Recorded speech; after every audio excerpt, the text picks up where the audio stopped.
Everything Sparkle Show. With us today we have Buddy Mendes. How are you? I think I'm all right. How does a farmer become the chairman of the Fresno County Supervisors? Well, I'm not the first farmer that has been. Well, you were telling me, you said politics is something a little bit different than how you grew up and what you're used to. So how did you get into politics? Well, I've known everybody that actually sat in my chair, District 4, for the last 40 years. Being in the local and... Right. Vern Conrad was actually a good friend of my father-in-law, Really? so I knew him. You know everybody. Yeah. You were just talking about how you know Alan, you know Vern. Yeah, so I knew him. Tom Perch was just a one-termer. I actually knew him before he ran, and then when he was a supervisor, and then I knew Judy Case. She was four terms, but I knew her the whole time, all the way through. So, you know, I served 22 years on a school board, Riverdale Unified. For 18 years, at the same time, I was also on the utility district. Riverdale's unincorporated, and they have a utility district that does water, sewer, fire. They have their own fire department and a lighting district, and I was on that board for 18 years. Wow. So I kind of had a lot of practice. How did you get in that, though, in the first place? How did you get into all these boards? Being from a dairy farm. Yeah, well, actually on the school board, somebody from my kids' family, in other words, my kids' descendants, my wife's family or my family, had been on the board because it was first a high school board and an elementary school, and then we unified 2 years after I got on the high school board, and then I was on the unified board. And I think there's been some descendant of my children that have been on the board since the 50s. Wow. And one of my sons is actually on the unified district board today. So there was only like a 3 or 4 year gap from when I became a supervisor before he ran to do that. So you've been very active in the community for pretty much your whole life. Yes, I was president of the Rodeo Association for a couple of years even, you know, and always pretty active in the community. So explain for our viewers that aren't quite sure what the Fresno County Board of Supervisors does. Explain, you know, you guys control a lot of finances, decide where money is placed. There's a lot of it's not easy to explain. I know. Okay. Do your best, buddy. Okay. On the basic everyday stuff we do, we have an elected sheriff. Her budget's controlled by the County Board of Supervisors. Okay. Okay. We have an elected district attorney. Her budget is controlled by the County Board of Supervisors. Okay. We have a assessor who's assessor recorder. That's Paul Dictos. His budget is controlled by the County Board of Supervisors. Okay. Okay, we have an auditor controller. That's Oscar Garcia. His budget is controlled by the County Board of Supervisors. We have an elected elections chief, Brandy Orth. Her budget is controlled by the Board of Supervisors. Then we have general departments. The famous one we have right now is, because this coronavirus, is the public health. David Palmaville is he actually works under the CAO, and he's a department head. Dr. Vora works under him. I like this. I'm actually following. This is like the family tree, but I'm trying to follow as best I can. We should have had a board up here for you. And then we have public works. Okay, like the cities take care of their own roads. Like the city of Fresno has their own public works department who does, they do little things different because they actually have because they have to serve water and sewer. They do that, plus they do the roads. So there's different people in those departments. Okay, there's a county public works director because once you get out of the city limits, those roads, unless they're state roads, those are county roads. So we have to have road crews that take care of those roads. We have to, in fact, our budget's around 60 to 70 million a year to take care of the roads, but in reality, we need about 700 million I bet. Okay, because they're actually the deferred maintenance is, if you throw the bridges and everything on there, it's about $1 billion. Wow. So we've got that. But here's something that people forget is that the public defender. You got a right to an attorney. Right. Okay, the public defender is a department, not an elected position, is a department that's ran by the county. Okay. Okay, so the county actually has to, in a lot of cases, has to represent both sides of the fence. Wow, that's a lot of work. Okay, now here's the biggest one of all is actually the Department of Social Services. We have 7,200 employees. 4,200 of them work in the Department of Social Services. Okay, the great welfare state, meaning federal and state, all the programs are actually ran by the counties. We just run them for the federal government and the state. That's actually what we do, and that's our budget's about $3.5 billion. Only about 400 million goes to the normal stuff people think we do. The rest of it is all pass-through money that comes from the federal and state to run all the programs. That's a lot of power still. I mean, that's a lot of decision making. Yeah. How many people are on the Fresno County board? There's just 5. There's just 5, okay. And they're split up into districts. And the districts are recalculated and moved around just a little bit, tweaked every 10 years after a census. And there's roughly, each one of us has 200,000 constituents. Because there's 1 million people in the county. You're very busy. Yeah. And then we sit on a lot of other boards and commissions. I sit on 18 of them altogether. The biggest one is the San Joaquin Valley Air Pollution Control District. Right. I've served on that board for the last 5 years. Up until January, I was the chairman in 19 and 18. How can you be on all these boards? Doesn't at some point it collide into when you have to be at one event? And then are you kind of representing 2 different things at one event sometimes when you guys have big local functions and big political? It never really gets that way, but in a way, how it works is we only have one master, and that's the county. We can only serve one master. Okay. So we represent the county on these other boards. And a lot of them are, 4 of them are groundwater stabilization boards. And that's part of where you come into play. Right. What is going on with our water? Well, that's I could do a whole show on that. We could do a whole show on the water. And I don't want to get too deep into it, even though that's a bad pun, but I think things are kind of going okay. I mean, the groundwater stabilization agency that the city sits on is it's called the North Kings GSA. And that's one of the GSAs that actually has water because of the water that Fresno Irrigation District has. So they're probably in a little better shape than a few other ones. Well, but there's 7 of them just in the Kings.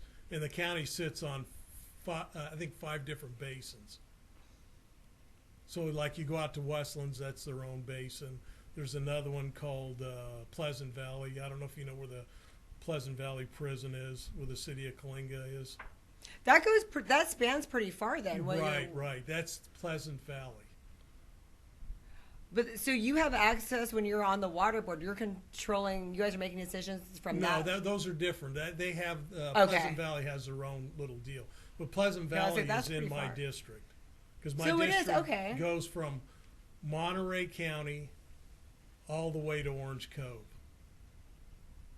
Okay, so and then I don't have any of the city, but I have 9 of the 15 cities in the county. So since you have an agriculture background, that's your thing, how do you feel water is being utilized? Because there's a grim future for water right now in the Central Valley, and I wondered what steps are being made to make sure that there's enough water sources. Okay, part of it, a lot of that's out of our control because I figured I'll use the Westlands sits in their own basin, but Westlands can balance their water supply if they get about 70 to 75% of their surface water. If they get that much, they can balance. So right I'll now, just use that as an example. are there any additional storage projects that are in line right there's now? a few. There's a deal called the Blueprint for Water in California that a bunch of agencies have come together, and it's like a lot of little things. You know, we have to actually using water to recharge the aquifer isn't considered a beneficial use, believe it or not, by the state. You know, no surprise, right? Right. So you know they've got to pass some new laws, at least in the Assembly and Senate, to actually the governor needs to sign and say, yeah, it is a beneficial use. So what are the priorities now? I'm sure what you set out for 2020 priorities have changed or shifted right now with the coronavirus, right? Well, this is kind of one of those deal that, okay, you have these priorities, but now we're fighting a war. Right. So you have to go, overnight. Right. You have to go fight the war. So, you know, we have to stay on top of it.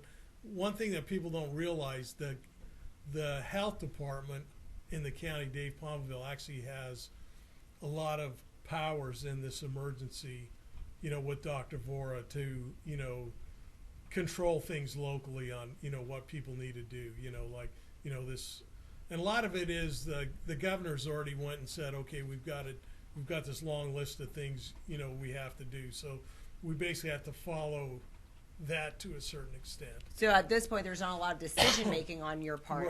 Right. It's about making sure that everything's being followed accordingly. Right, but there's things that, you know, we're working on. You know, all emergency services, you know, were done through the county. So, right. Like right now, we've been told that the federal government's going to give us 250 beds to set up, you know, for a hospital. So we already have, you know, the fairgrounds already lined up. Emergency services have been working in there to get it set up. But what extra equipment we first get, we're going to see if the hospitals can use it. Because obviously if you're sick, you want to be in a regular hospital, correct? Right. Right. You know, that's kind of a no-brainer. So community hospitals is already working with emergency services, and they're going to take some of the first beds we get. Because we want to make sure that the hospital's footprint is bigger first before we set up an emergency hospital. Because they have all the staff there, everything's there to do these services. We got to get that done. Do you feel that we're well equipped at this point? I wouldn't use the word equipped. The plan that actually EMS has is they've been working on this plan for 15 years. And they actually, because you have to have certain plans to do certain things, so they had a pandemic plan. So they've been launching their pandemic plan, you know, in the last few weeks. But they dusted it off back in December, and they've been ready to go. But there's things that they're working on that I really can't talk about. I understand that. That's going to help this situation. What about the divisions right now? What's going on? Because California had a lot of divisions when everything kept happening. It was LA went, you know, they went on lockdown. You know, San Francisco went on lockdown. We went on lockdown different times. It was like Fresno. Okay, no, Clovis is going to follow suit. There was differences in different towns. Other states, as the whole state went at the same time. What is going on currently? Okay, we actually, unless you have something more restrictive, you have to follow what the governor's plan was to go on this where we're at right now. So even though like Clovis doesn't have one and some of the other cities don't have one, they still have to follow the state guidelines. So in reality, the whole state's locked down. So you feel like right now we're on the same page with that? Because it did trickle down very delayed. I know LA was the weekend before because everything started this well, now we're a week past, but everything had started, I think, was Wednesday night was when we were officially. Right, and really you have to, I think that was LA and San Francisco counties saying, hey, we have to do something, which they have the power to say, yeah, they can launch an emergency kind of shutdown. Do you think that we were behind, or do you think we did everything accordingly? Just because we're a smaller city? Right, we didn't have what they had at that time. Right. Okay, so we were kind of waiting until we had more what they call community to community transference instead of these travel.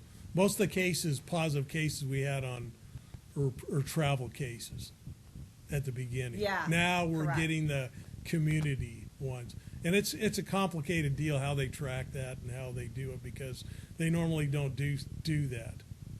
You know, the health department does it, but they don't do it for the only diseases they do it for are communicable diseases. Right. I don't think I even have to tell you. I can see the look in your eyes. You get this.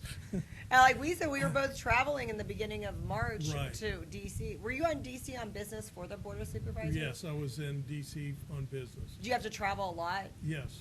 for there? So, Well, I try not to, because I usually only make 2 trips a year to Washington, D.C., one with the county and one with the airport.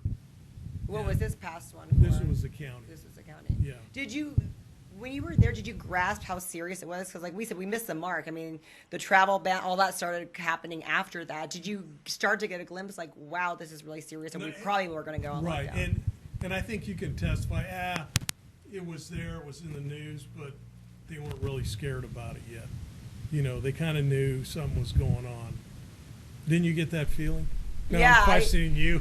You're the host. Yes. No, I got that feeling too, but I mean, I Yeah. still remember like it was out there and I was a little bit nervous about being on the plane and everything. And then Yeah. right when I came back, it was like, boom, everything started trickling where they And I stopped. think I it. got maybe back a few days earlier.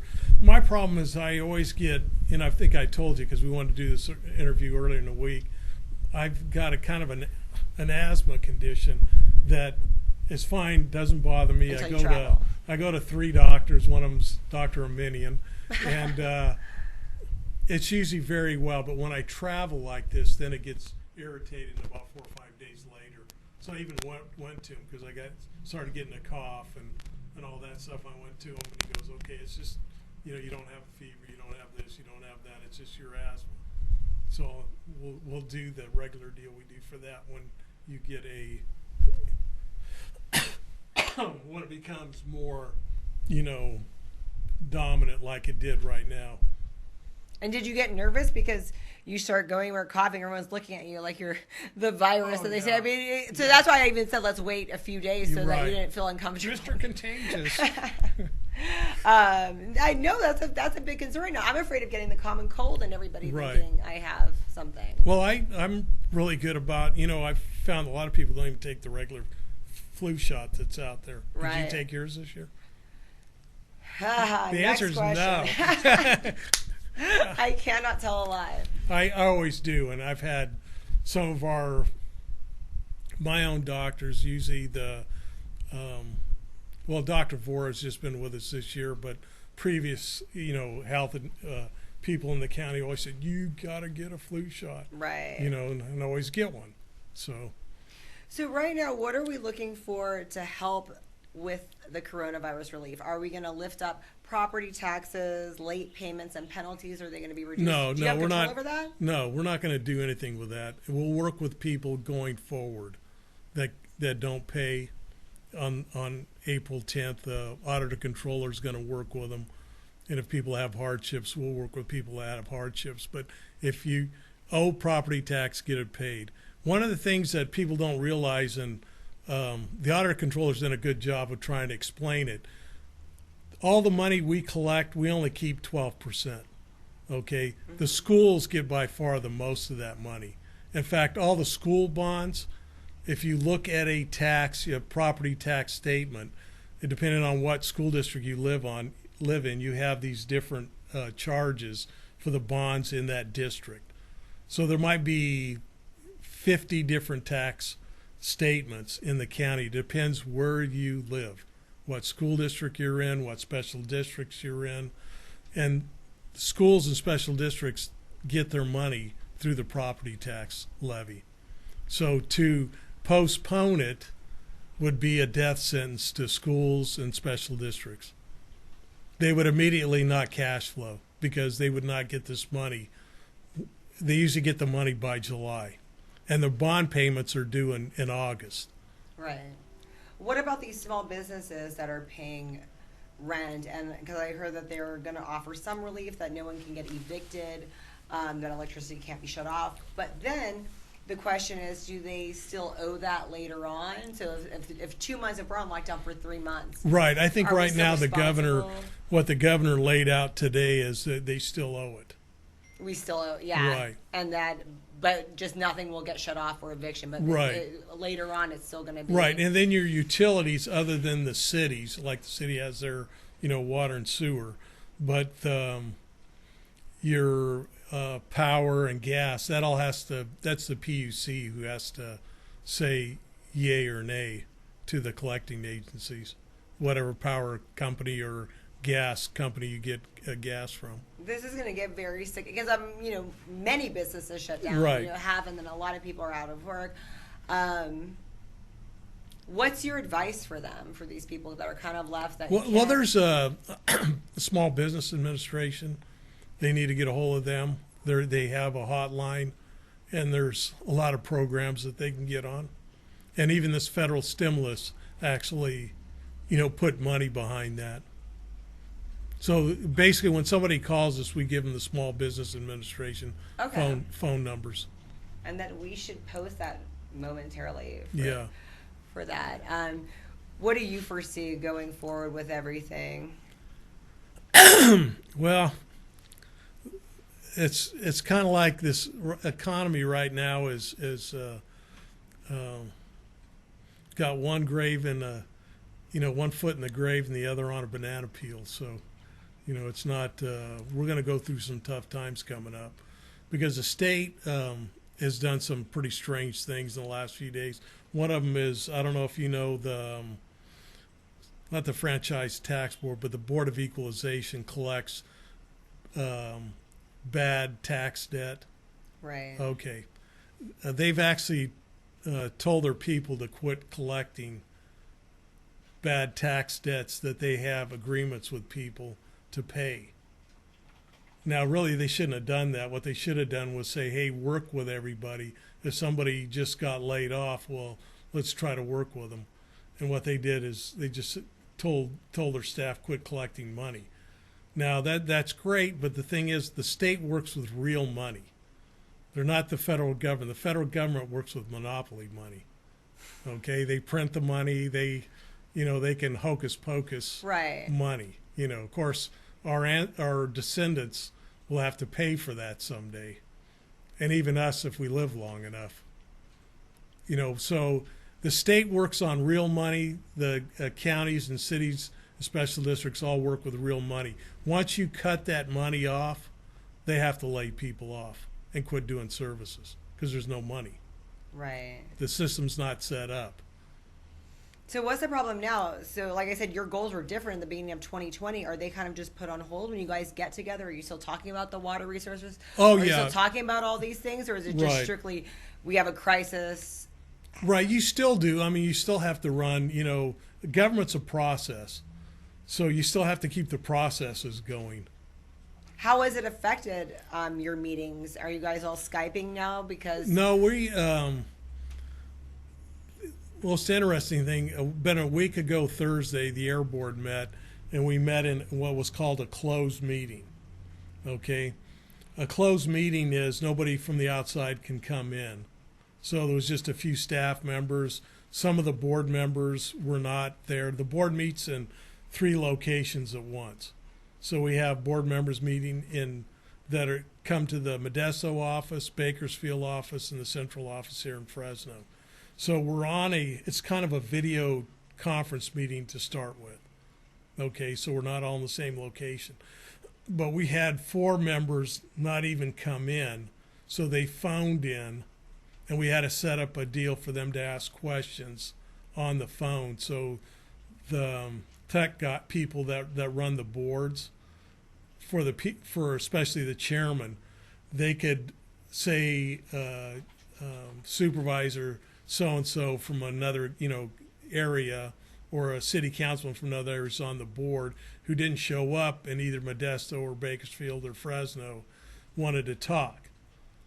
So you would see it on the board that they wanted to talk. So you would call for them to talk when their time came up. Isn't this interesting? A whole new way of that you never anticipated. Right. And then for public comment, then the public could email into the clerk to the board to ask to make comments, and we actually had no comments, which was kind of interesting. That is interesting. Now our board, Sal wasn't there, so he called in, Sal Quintero, Okay. and then the meeting was open, but we blocked off seats. So I think there was pictures of X's on seats. So we had a lot less people there, and they were spread out. So people could still come and give a public comment. And on all public boards, you can email a comment on a specific item or a general comment item, and it can be distributed to the board, and it becomes part of the public record. You can do that anyway. What are the lasting effects that you think this is going to have down the road for till the end of the year with our crisis we're facing? We're going to go from a health crisis to a money crisis. That's what I think we're all afraid The state of right government, had this so-called big reserve. Well, that's going to get wiped out, and everything's going to change. It's going to be a new world. And that's going to come. That's going to hit everybody probably in June, July, August. It's just they're going to start being cash short. Right. And then do you really realistically see the schools resuming anytime by the April 18th? I know that the date keeps changing, and I know it's I think possible. if they don't resume by, I'm guessing maybe May 10th to the 15th, right around that time, and they maybe go into July, I don't see them starting back up until September. And how is that going to affect, you said the taxes that go to the school? Okay, what the governor did, I've heard, is before schools were actually paid on who sits in the seat. And I don't know if you know that or not. So a school district has to give attendance every day, and that's what they're paid on. Back from the, Okay. That's because really it's, a lot of this is kind of like a crazy organized crime racket scheme. We collect this money, the general fund money for the schools, but in reality, it gets passed through the state and back to them. So how is that working with everybody doing their school at home? Okay. We don't have an attendance. So what they said was, no, we're just going to take your average attendance, and that's what your ADA is going to be paid that makes on. sense. Yeah. They're working with them. Wow. Isn't this fascinating how this is a whole new ball game you never anticipated with all... See, one of the things that, I don't know if I'm just saying, is how I've progressed in life. I'm fascinated with how things work. And in government's all about different processes. And all these deals have different processes. Like, we just talked about attendance in schools, what schools actually get in their ADA. And that was always, in the last few years, has always been counted on, students in the seat. All their lunch money, whether it come from federal or state, is predicated on how many lunches they put out, on how many students come to school. Wow. So all that has had to change. So interesting. Buddy, we're going to have you back in 3 months and see how everything has, what kind of a situation we're in. Yeah. Well, good luck. Thank you so much for coming in, buddy, and taking time out of your it was my pleasure. Schedule on the 18 board. Yeah. Thank you. Okay.